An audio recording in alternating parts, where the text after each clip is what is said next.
Hello and welcome to the show today. You may be listening to the Mighty Oaks Show on the Mighty Oaks platforms, perhaps Stay Dangerous, maybe March or Die. We're all here today. This is a very special episode of what we're calling the Mighty Oaks Show. This is our annual show talking about the importance of veterans and Veterans Day and the work that we do.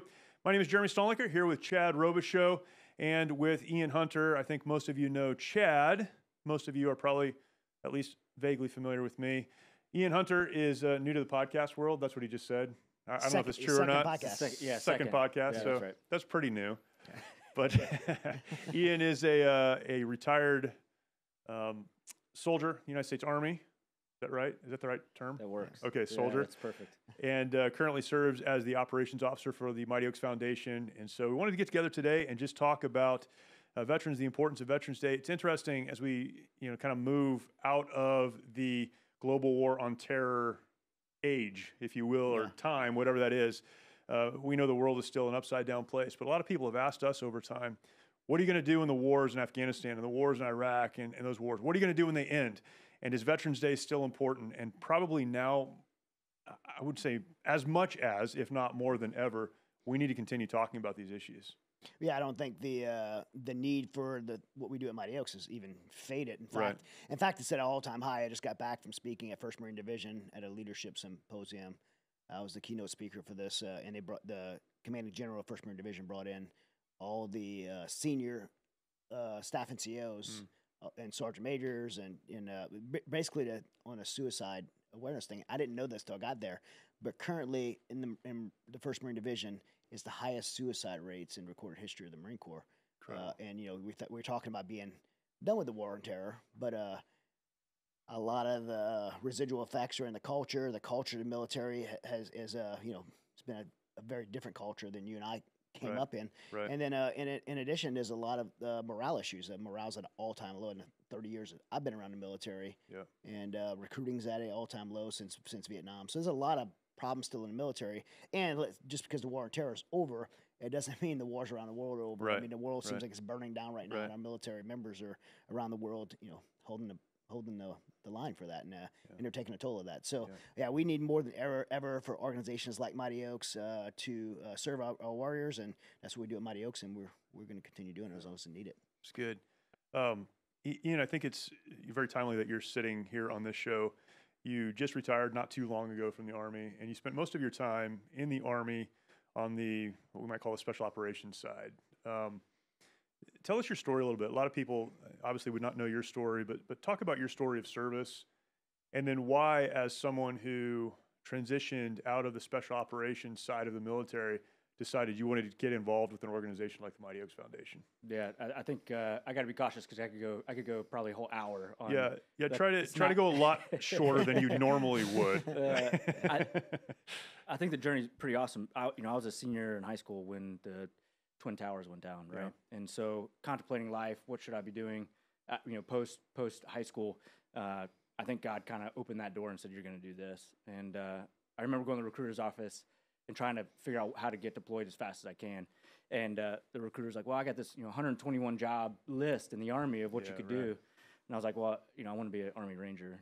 And he looked at me like I was crazy. Marine Corps was never an option for you? No. You're always a low achiever. No. You've always been a low achiever. I've always known that about you. Now, I do have a great appreciation for the Marine Corps. Sorry to interrupt. Sorry to interrupt. There's a lot of things I wish the Army would take from the Marine Corps, for sure. But no, so I found myself pretty quick into northern Iraq, actually doing a combat night jump with my brother with Ranger Battalion into there. Were you guys the first, I think I heard you guys were the first brothers to jump on the same stick or something like that? Yeah, I'm sure there's some statistics that's real that's out there, but I kind of ignored it for a long time and then realized this is a significant event. Jumping at night into northern Iraq with your brother on the same stick. Yeah. I like to start that, with that story because it sounds really cool. It's textbook, this is why you join. But the part of the funny story is that I didn't know what I was doing. I was brand new day one guy. Yeah. And my brother was quite embarrassed often of the stupidity that I did while I was out there. But the trajectory took me along the path of staying deployed constantly, right? Gone all the time. I think my wife could do the numbers better than I can. But she said 16. She says 16. She's probably right. But that doesn't include all the deployment, the training cycle deployments between. So between Afghanistan and Iraq, Syria, Turkey, gone often, I found myself just got attracted to the soft community, really enjoyed what I was doing, really enjoyed the Rangers, and I went to a special mission unit selection in North Carolina. That put us there for the last 13 years of my career was in North Carolina. And so, why after retiring, why here, right? Man, I found myself in a really dark place. Probably about year 16, 17 in the military, losing my family, chasing the lightning bolt of special operations and the next deployment, the next skill, trade.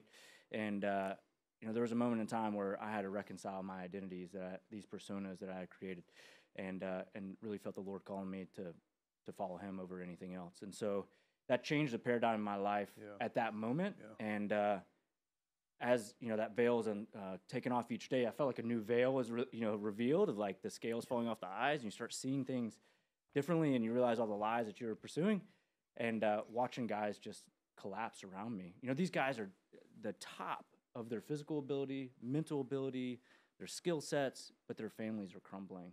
Their identity is so wound up into what they do on a daily basis that they're leaving all the things to the side. So I think I wanted to share that part because I can't talk about why Mighty Oaks without saying, hey, man, God grabbed my heart early on. Luckily, I was still in and had the security net of the military, and I wasn't transitioning out while also going through this crisis of identity, which is, to your point on the GWAT, right? Global War on Terrorism seems to, people are deflating it as we see it's growing again right now. You run into this challenge of guys like me that came in. I think it's going to get worse for the next 5 years for veterans.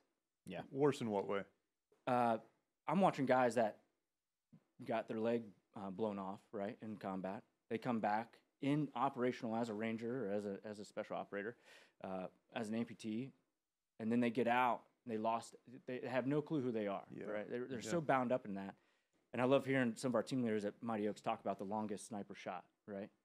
You get blown up, lose your leg 13 years ago, and then this year you take your own life. How is this happening? And I think that's going to get exponentially worse over the next couple years. Guys getting out and their identity so bound up so tightly into being this thing that was providing safety and security to nations of Afghanistan and Iraq, and all that's crumbling. And they've negated their faith walk. They've negated their families. Those two significant pillars of resiliency. Is that mission and purpose tied to a job? When that job's taken away, that's right. There's no more mission and purpose. That's right. Yeah. If you don't have a faith, right? If you don't have something deeper, a deeper mission and purpose, an eternal mission and purpose. And so I think and I'm not. That definitely would have been my story, right? If God didn't grab my heart early on, while I was still in. So I'm watching it right now, kind of the turbulence, and I think also a lot of the conventional forces had stopped deploying. I mean, I can tell you right now, there's guys that are leaving next week to go into a country to deploy for another 3 to 4 months from special operations, right? So it's they've never stopped deploying. Our guys are still gone all the time, and I think the soft community is going to get impacted exponentially over the next 5 years. I think we're going to see it worse. Yeah, and some of those guys are the guys that hang on to earthly identity more than anyone else anyway. That's right. So it's like recipe for disaster. Yeah, and I think I've heard you say it before too. It's almost like it's almost like a double-edged sword, where it's like you almost have to be able to perform at that level. Yeah. Right. It's what makes you great in one arena will destroy you in another, right? Yeah. The faith conversation is really interesting. I've been thinking about this a lot lately. We say, or we ask a question like, are you a person of faith? Like, we'll ask that question, like, are you a person of faith? And what we mean by that is, do you follow Christ? Do you believe the Bible? Do you go to church? But the reality is, all of us are people of faith.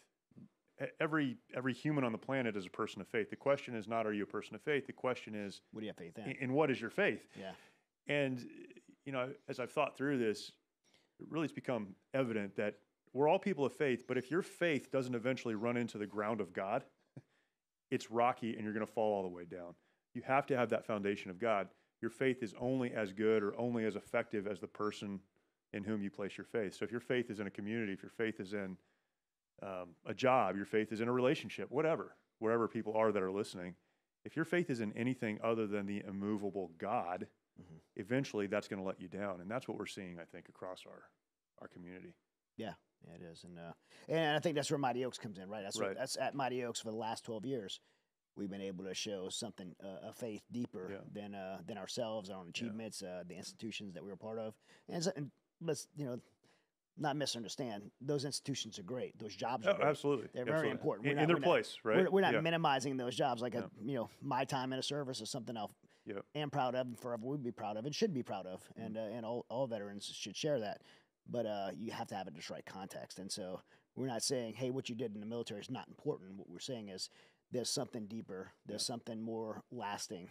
There's something unshakable. Right. And at Mighty Oaks, we bring men and women who have served, whether in the military or first responder communities, and we introduce them to that something deeper and something more sustaining. Yeah, it's not a question of what you've done. What you've done, you can be proud of, but that's not who you are. And that's, to me, that's the difference. And that's what I struggled with. I think that's what all of us sitting here would say. That was the real struggle as we left the military. Is I thought that's who I was, and didn't realize that was just something that I did that I could be proud of. Yeah. And that puts us in a different place. We talk about the veteran suicide numbers, and this is, again, very, very important, I think, for us to go back through. And we talked about this, Chad, recently on your podcast, Stay Dangerous, that there's a difference between simply pointing to a problem and then pointing to the problem so you can point to the solution, right? But a lot of people don't understand the problem. One of the statistics that's always been crazy to me is when we talk about veteran suicide, statistically, more than half of veterans that take their lives are over 50 years old. So we have this connection in our brains that, well, when the combat stops, then this issue will stop too, because everyone who's taking their life is probably in their 20s. They come home, they can't find a job, and so they end their lives. That's just not the case.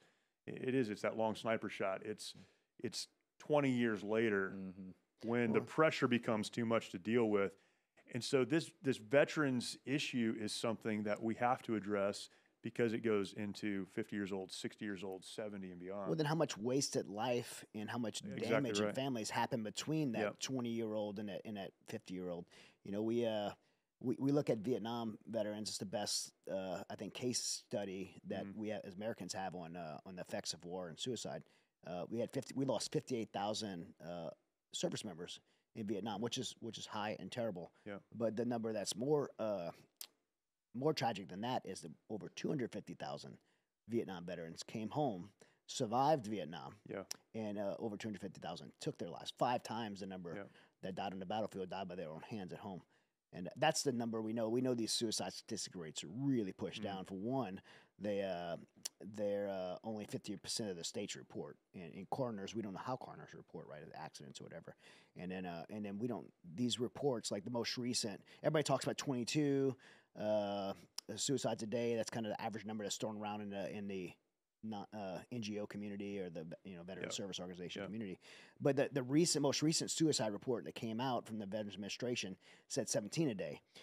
Now there's a big, our friend Derek Van Orden, Congressman Van Orden, challenged the VA on this, because the VA actually took out the statistics of medication overdoses, car crashes, and jumps. So you got 17 a day, but most veterans take their lives by shooting themselves, or medication, car crashes, right, driving a telephone pole or a tree because it makes it look like an accident, or a jump. Yeah. So you took out a big demographic. We don't know what the number is. There's a report out, there's an article out that suggests that it's probably more like 50 a day. Yeah. But the truth is, for me personally, I know it's our position at Mighty Oaks.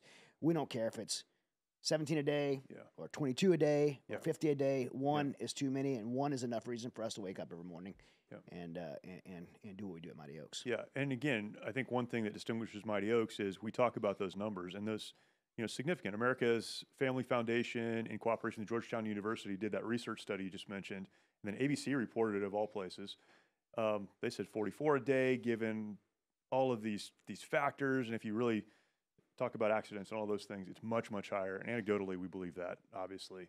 But the big difference between what we do and what a lot of organizations in our space do is we say, hey, one is too many, but broken marriages, that's too much. Broken lives, wasted lives, even if it doesn't lead to suicide, there is hope, there is purpose, there is direction. So in spite of this problem, there's a solution, and that solution is a relationship with Christ. And for me, and I think part of the mission of Mighty Oaks, even though our primary goal at Mighty Oaks is eradicating veteran suicide, for me, the byproduct of that is the benefit of the communities in this nation. Because you take America's 0.5%, only 0.5% of our nation raises a hand and is willing to serve, and then the 0.5% gets trained to be leaders and serve people who serve, and they have a heart to serve, or they wouldn't have raised their hand. And then they go back to the communities and they become social dependents on a VA system that's set up for get benefits easy. There's so many VSOs that care for them, and they're not contributors to society. And so when they come to Mighty Oaks, we don't just try to help them get well and help them get past suicide. We want them to have that mission and purpose that Ian was talking about again, out of the uniform, going back and leading in their homes, leading their communities, leading our nation. And God knows, like, there's never been a time in our country more than, at least in my lifetime, than right now, that we need men and women to lead in their communities. And who better than our service members to lead and not be, cultural, social, beneficiaries of this VA system, but actually be contributors in their homes and communities. And I think I was attracted to the same comment on, like, what makes us a little bit different, right? Mighty Oaks different. And I think as a most recent veteran in the group, I have no qualm saying, hey, our society has done a good job to try and help veterans reintegrate and get jobs, and that's great. But I've watched this pacifying veterans, right? Where, hey, we have a different onboarding process for veterans. Sure. Or I've watched in my own church where we came from, hey, we need to start a veterans group. And that's good until the veterans become the person that the church is serving. Yeah. Mm-hmm. And now they're not part of the church, right? They're part of the, they're part of the, they're not contributing any longer, right? Now you're part of their mission statement. It's like, we care for veterans, like, but I want to be a Christian that wants to be a producer and not a consumer inside this organization. And so I would, it's upon veterans as they come out to find the people that are going to challenge them to be better people, put themselves around a better group of people that see the world a little bit different than they do, and not protect, try and go so inwardly where you become a dependency. You depend so much on the economy to take care of you that you're not out there contributing. And I think we're on a slippery slope where society may get tired of the veteran things that continually cost money and continually have to change the way we do society does things to appease the veterans. Veterans should be standing up and saying, I don't want you to appease me. I want you to learn from the things that I've learned. I want to give you the knowledge and skills and gifts that people see. Well, I mean, America's in a bubble, which sometimes I get upset that Americans in this bubble and don't understand how to distinguish first world problem from real problems. But at the same time, I'm thankful that my wife and kids lived in this first world bubble that they don't have to be exposed to those things. But we could take the lessons that we've seen from being around the world and pass those on. I love the fact that America is a nation of patriots that love our veterans. No matter where you go, whether it's here in Texas in Huntsville, like super patriotic, or in the most liberal counties of California, people still love our veterans, and I love that, and I love people want to take veterans on hunting trips. I love to hunt. I love to fish. Take me on the trips. Give me the cookies. They make cookies for us and quilts, and I love all those things. Don't stop giving them to us. But I joke in saying that, but the truth is, what veterans really need is not cookies, quilts, and hunting trips. They need to be challenged to understand that they're better than laying on the ground and kicking their feet up for the rest of their life as a social dependent. I need to get back into leading again and find a new mission and purpose again, and serve the people around them. That's what they're best at in this world needs that. And so we take that approach at Mighty Oaks. We take care of them when they come. We give them our ranches are amazing, and the people provide them amazing foods, but we challenge them and fishing tell them. And horseback riding. Yes. Those things still happen. Yeah. And it's okay, but it shouldn't be just that. That's right. Yeah, it shouldn't be just that. Yeah, if you were created for more than just your time in the military, what does that mean outside of the military? And what's amazing is we receive so many great tools when we're serving. We understand leadership on a very practical, personal, really important level, right? If you don't do this right, then people die. That's an important skill. You understand how to overcome hardship and how to work with people that aren't like you. And all of these skills we bring to bear, and then we come home and sit on the couch and say, I can't do anything with it. What a waste. Yeah. What a waste. And is it any wonder that our country is in such a mess? Yeah. I mean, I don't want to throw all that on veterans, but a lot of it is people who have said, I raise my right hand and swear to protect and defend and whatever, and then come home and just go, I guess my time is done. Yeah, that uniform doesn't define that service. No. And it's, it's a service as a citizen who's making a transition, a commitment to servanthood for their nation. And, for me, I don't feel like it came off when I took the uniform off. Right. I still carry that to this day, and I'm going to serve my community. And everything I do is in my life, I get to do a lot of great things, in positions God has allowed me to be in, but everything I do, I kind of measure on, what's the impact going to be around me, not just me. Like if I get offered to do something, Smith & Wesson's behind me right now. Smith & Wesson approached me last year and said, hey, do you want to be a brand ambassador for us? And we want to pay you and give you a bunch of guns. And I was like, yes, yes, the answer is yes. But then I thought about it for a second. I said, well, that's great for me, but how can we leverage this to help the people that I serve? And thankfully, they're just amazing people at Smith & Wesson that came alongside of us and partner with Mighty Oaks too. It's not just for me. And I think every decision I make now is I make based on that. Yeah. And it's because of that heart to serve and use the platform that we have and our gifts and abilities and talents to serve others. And that's who I surround myself with. I think every one of we talk about partners, like every one of our partners that we choose to have at Mighty Oaks has the same heart. And we have a lot of great partners, but it's people that we turn away too. And not that we turn them away. We'll, if you don't think the same way as we do, you can still donate at mightyoaksprograms.org and we'll take it. But the partners, right? Yeah. Behind Ian there is Sky Rose Cattle Company. This is Mr. Wayne Hughes Jr., who built this amazing facility for us at Sky Rose Ranch. 25,000 acres, this beautiful facility. We've run programs there for almost a decade now. Nothing in return. He gives us, has put in millions of dollars into Mighty Oaks. Right. And then on top of that, he's like kind of a hobbyist rancher because he loves ranching, he loves cowboying, and he's got all these Black Angus cattle. He's like, I'm gonna start a cattle company and sell this Black Angus beef. And by the way, we're gonna give Mighty Oaks 100% of that. Yeah, not the proceeds, but 100% of the proceeds of the company. Yeah. And and Smith & Wesson to share their platform with us, the millions of people. That's the most iconic American company there is. Gators Glasses, they sell glasses mainly to the military community, and they came in and said, "Hey, we want to partner with you guys because what you're doing is amazing." And I know Ian had a long relationship or were a lot of the outdoor research. They like want to take care of our staff and gave us a they're all amazing. I thought, outdoor research is. I'm actually wearing one of the. Yeah, both of you guys are. Yeah, I'm wearing their pants right now. They're my pants, but they made them. So we got outdoor research. And Chad doesn't. I got Dockers on because they didn't give me the code. Because someone doesn't know how to log into their account, I think is Outdoor research has always been providing a lot of things for the soft community, options, military tested gear that we can purchase. And giving us great discounts along the way. So they are awesome. I wasn't sure what they were going to do because I didn't want to lose it. Coming out of JSOC, I was like, man, I don't want to lose that deal. So I wrote them this email. I'm not sharing it. I just want mine. Yeah, that's right. I wrote this typical. That's right.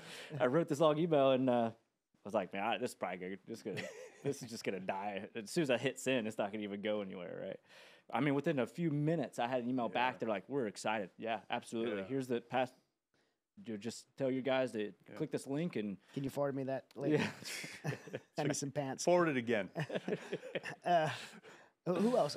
James Clark, Marine Corps veteran, Midas Gold Company, and gives it he advertises on our podcast and then clicks a percentage, sends a percentage over to us. Yeah, there's a lot of companies, and these companies are all great. I think of like Sky Rose Cattle, and I see that logo over there, and I think, man, it doesn't even begin to touch what Wayne has done for the Mighty Oaks Foundation. Yeah. Right. And Smith & Wesson, these other companies that many of them don't ask for anything in return. It's just, we want to be a part of your mission. We want to get behind you and push you.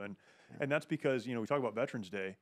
Well, what's the connection? These people love those who have served. They understand we live in a world or in a country with an all volunteer force, that they get to do the work they do because of the work that our veterans do. Many of them have served as well, and they understand how important it is to use their platforms to continue to support those who really have given just about everything for our country.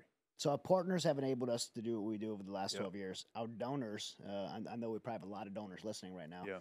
Who have, and we're very grateful for each and every one of them. We didn't mention his company. Like, we love you. We're thankful for you. There's so many we can mention. Yeah, so many wonderful companies. But that all has empowered us, and God's brought us together, right? Donors and supporters and the need brought us all together to be able to serve.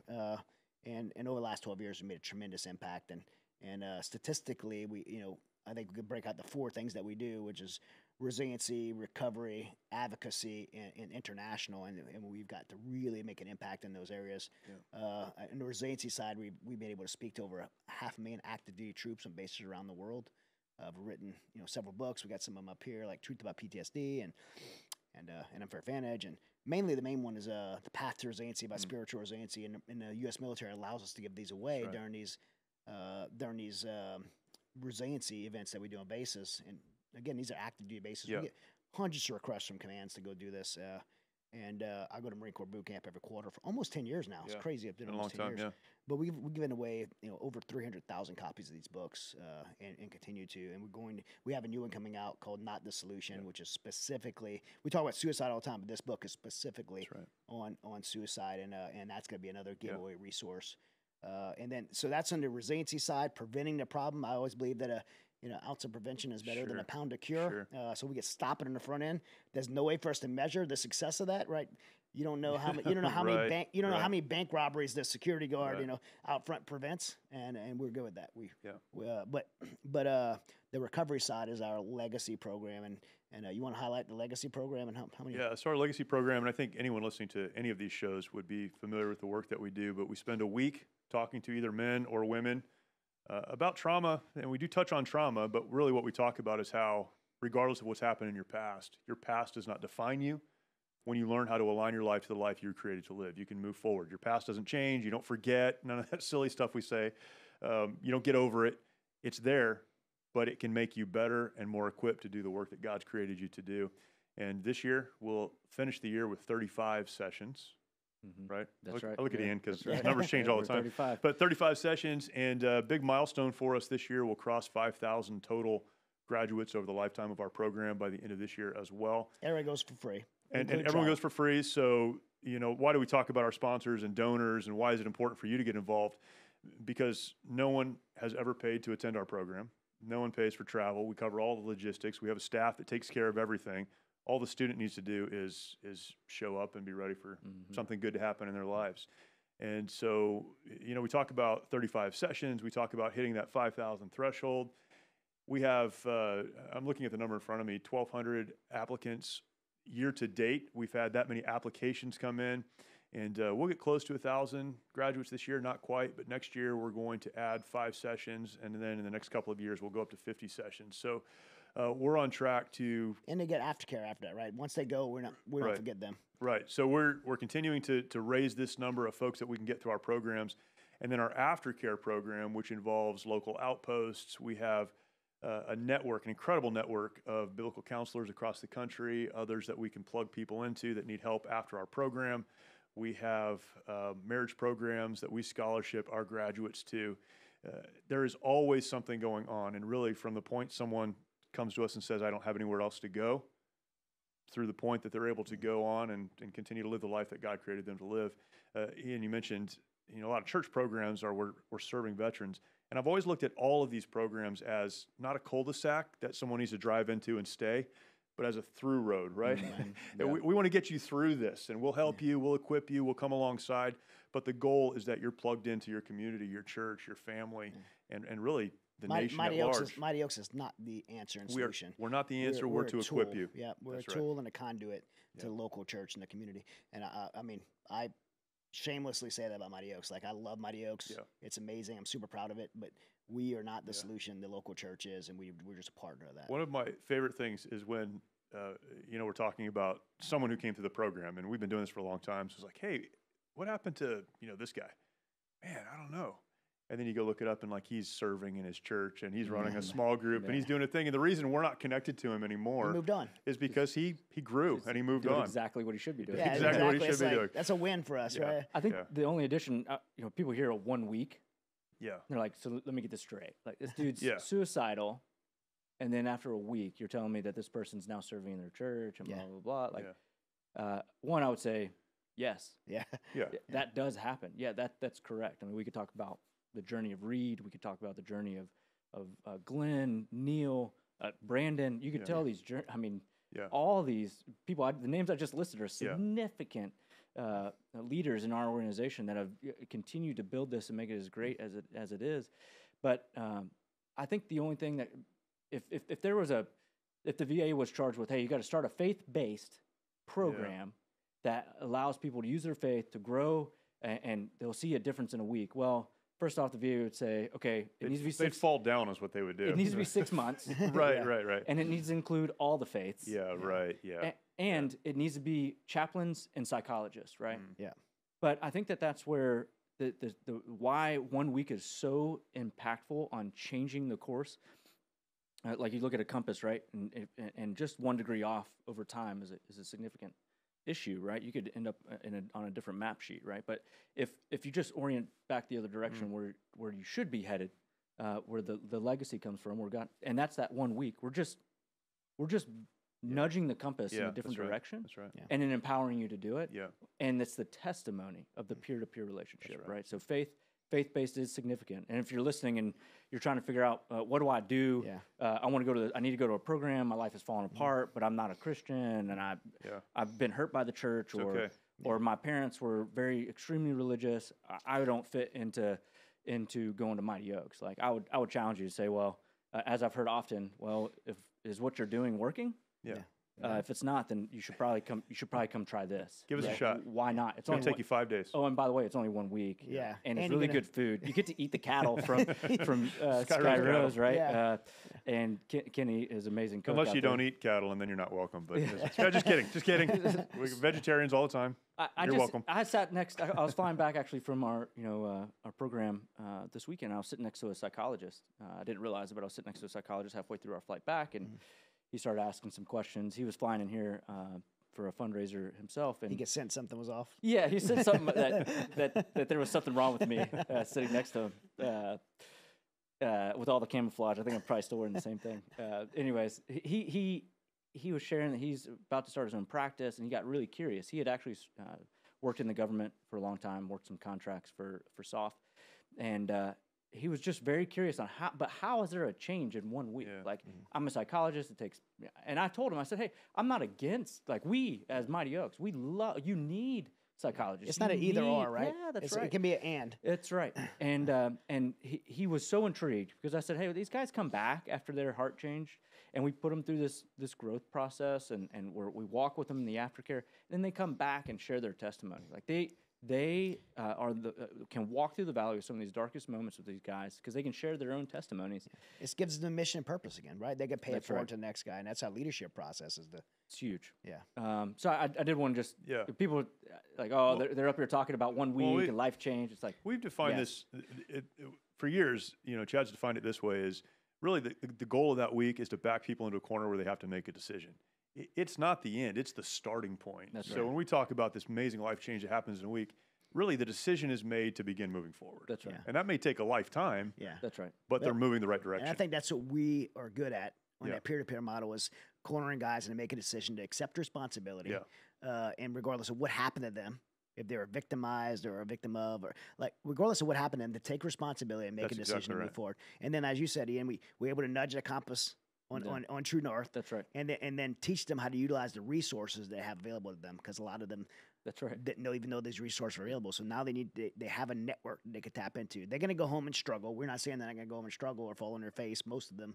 Many of them, most of them too. But that's where we come in. That's where most of them, most of us. It's all of us. Yeah, it's teaching them they're not. One of our mantras at Mighty Oaks is never fight alone. Like we're teaching them, hey, actually, it's not never fight alone means just come into the program. It means as you move forward from the program, don't fight alone. You have this community at Mighty Oaks in your church, and we're going to help you to surround yourself with people to be able to walk through this moving forward as long as it takes. Yeah. And then the third thing we do, right? We do the resiliency, we do the recovery at Love Legacy program. The third thing we do is take all the successes of those faith-based programs and we advocate in Washington, D.C.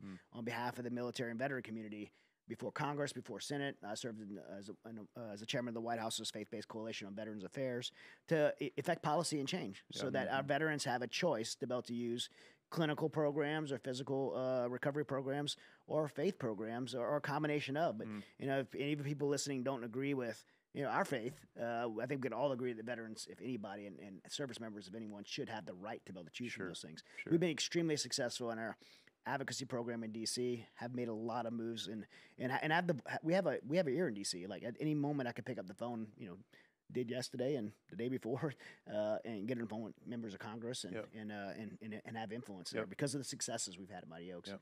And the fourth thing we do is our international program, and I'll let Ian, because he's been super involved in the international program. If you want to tell everybody about what we have really done in the international effort. I think and don't do. Yeah, that's right. Yeah, I think there's a lot you could do internationally. There's a lot of things that we could do that would fit somewhere inside the veteran care inside the United States, but there's only a few things that we should do. And I think I can't help but think back and when I reference the Bible about, hey, go make disciples of all nations. That makes really, really difficult, right? Question. But when I watched Mighty Oaks when I first came on board, there was a lot of things participating in the Afghan recovery out of Afghanistan. That was just an ancillary thing that we did that grew, that you guys did. And but recovery and crisis recovery is not what we do internationally. What we do internationally is, and I keep telling the guys, like, we're kind of impacted by our own good works, right? We've produced some really great. God's allowed us to produce some really great fruit from these programs, recovery programs, and He's challenged us to step forward and share that knowledge and experience with other organizations internationally. So specifically, we work with Ukraine right now. Everybody knows the atrocities that are happening out in Ukraine and the challenges they face. The biggest challenge is that's different from us is it's happening in their country, and I would couple that right next to that is they haven't had a standing chaplain process or organization or branch until about two to 3 years ago, right? They started standing that up. Well, they don't know what to do with it. These good Ukrainian chaplains are out there trying to do their best, but they are suffering. I had a chance to go out for about 2 weeks with Hunter, your oldest son. He does a wonderful job with international, building it up and having a plan. And it's not about just going and making another nation feel good on an energetic speech or encouraging speech. Those things are good, but we talk about what legacy is Mighty Oaks going to leave, right? What can Mighty Oaks do to leave a legacy in those with those folks? So internationally, we help Ukraine chaplains face resiliency and recovery, right? We help them talk about it. We help them do it. We put them through a short course of our same program, and they are hungry for it. We are able to give them some great tools on facing trauma and crisis, and we'll do that next year as well. We'll go out there about 4 times. When I say we will go out there, we'll send about 4 guys, right? Yeah. 4 guys from Mighty Oaks. Mm-hmm. Financially, it is very small in the grand scheme of what we spend on doing it, but we are still called to do it. And I think one of the best parts between going to Ukraine and doing that and going to Peru, helping the law enforcement face we've been asked by their leadership, by their generals, to help them face the corruption that they have. And a lot of that corruption comes from constant uncertainty, this constant trauma that they're faced over time. And so we shine a light on biblical principles and living disciplined and strong character, 2 of the things that we teach inside of our program. But what we watch is guys are so hungry for that, but the guys that come with us from Mighty Oaks, they grow through this process, right? They grow and they're challenged to share their faith to a community that they're not used to sharing it with, and that there's a faith because of the uncertainty of what we're going while we're there. There's such a stretch in their faith and their growth that they see, and it's just that constant from the guy who was struggling here in the States as a veteran, suicidal, coming through our program. Years later, he's finding himself on the edge in Ukraine, teaching the gospel and growing in his faith. That is the journey cycle that we're watching. With a renewed sense of mission and purpose. Yeah. It's been phenomenal. So I didn't do it concise, but that's what we've been working on lately on international. Important, you're just going out and serving our allied partners and empowering them with the same thing that we have here in the States. And by the way, Ukraine, for those listening and don't know, we didn't respond to Ukraine after the invasion. We were in Ukraine. Jeremy was there in 2018. Yeah, 18 and 19. Starting to train chaplains there. So we were in the early parts of their training, their chaplaincy training. Yeah. And I think you guys just did 35? Yeah, 35 total. 35 chaplains there. And, and we, a lot of people probably watch and ask, so to answer this question, are we involved in the rescue and recovery? People see me being involved in that. We actually have a sub-organization of Mighty Oaks that's outside of our mission set. And it, sometimes Mighty Oaks alumni gets to be part of that, but that's actually another organization. So it would be partner organization. Partner organization, that we are able to address those needs as they come to Mighty Oaks. We always get those needs, and you know, if anybody else is able to do it, that kind of we look at it as, can the government do it? Can anybody else do it? If they can, then we let them. If they can't, if they can't or won't, then that partner organization will step in, and we may be involved in that, and I personally may be involved in that sometimes, but that's not what we do at Mighty Oaks. Yeah, if it's under the Mighty Oaks flag, we're doing the same thing somewhere else we do here. That's right. We're communicating the same thing, and if it's a separate humanitarian issue or something else, there are other organizations that we partner with to do that. And we can partner, but that's outside of the mission of Mighty Oaks. That's right. Yeah. So it's great. Yeah, well said. And for those who are interested in, I guess, learning more about us, those who want to apply to our programs, where do they go? Either one of you can talk about that. MightyOaksPrograms.org. There it is, MightyOaksPrograms.org. And I would say if you heard the word outpost around your community, just go step into the door and see what's going on there. Our outposts are growing fast, and that's a great problem to have. It's a great place to get plugged into local veterans and law enforcement as well. Run those, and they're alumni from us, but they just have a heart to care for you, and they're a bridge, right? They're not an end of a cul-de-sac where you just at a dead end. They're helping you get to the next place. That's right. They want to get you to the next place, and you'll find a lot of other veterans that have been through our program in there, but also just the community to get plugged in. That's good. Yeah, I think as a close, I want to speak to 3 specific groups of people. One is the veteran or first responder, the active duty service member who may think, man, I need this program. But first of all, like, if you think even remotely, you don't need to be a train wreck to come. Right, that's right. It's a great, from some people that are train wreck, like maybe you're on the brink of suicide. You need to come. To someone that's like, hey, I just need to make a few like minor adjustments in my life. That's okay. That's good.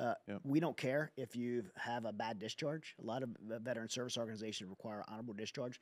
We don't care. If you raise your hand to serve, we're going to serve you. And that's important to know, because a lot of people will say, oh man, I have this. I'm going to have to tell them I was dishonorable discharge or whatever, and they don't get help because of that. We're there to serve you. Second is there's no cost at all. There's no strings attached. We do millions of dollars in programs a year. So you can come to the program, just apply. Our team will contact you back, and we'll get you scheduled in a program. Secondly, those programs are free because a grateful nation of people help pay for them. So if you're interested in being part of this, being part of the solution that we talked about, then donate. We are a 501c3 nonprofit, tax-deductible donation. I can't think of a better place to donate and make an impact, not just in the lives of veterans, but in our nation, to build these leaders and put them back in communities and Mighty Oaks. So we definitely need your support and donation. You've seen earlier, we had 1,200 applications this year, 497 requests for us to speak at bases and around the world, and there's a lot of demand on us, and we need to support to meet that demand. So whether it's what's the cost per student? $3,500 per student. Yeah, so we say it doesn't cost anything. It costs a lot. It just doesn't cost the student anything. It doesn't cost the student anything. And then thirdly, I think a lot of veterans and first responders hear this and they're like, well, I don't think I need it for myself, but I want to be part of this. I want to help. I want to give back. My answer to that is come to the program. We need help, by the way. We need team leaders and mentors in our program, and it's a great place to serve and give back. But we do it from the starting point of coming to our program. So come to the program, and then once you come there, we can see if we think you're a good fit. You can see if we think it's a good fit for you, and we take it from there. But we do need leaders. We do need people to step up, and if you think that's you, and just come to the program and attend as a student and take it from there. We always have good campaigns going, and I think we got one up here right now that. Yeah, so we, as this episode airs, we'll be just about through the first part of this challenge, 22 for 22 challenge, and we're recording this before it starts. So I just want you to know that, right? Because the challenge is this. You look fresh right now. Yeah, I look pretty good right now. The challenge. You don't have bags of ice on your knees. Right. Yet. For the 22 for 22 challenge from October 21st through Veterans Day, that is this weekend as this airs, I'll run, Lord willing, by God's good grace, 1 marathon a day for 22 days. And that's one part of the 22 for 22 challenge. The other part, and that's my part, that's to draw attention to kind of what we're doing. That's what we talk about. Hey, there's a problem. But the other part is to help other people get involved. And going to 22 for 22 challenge, even now, you can go check that out.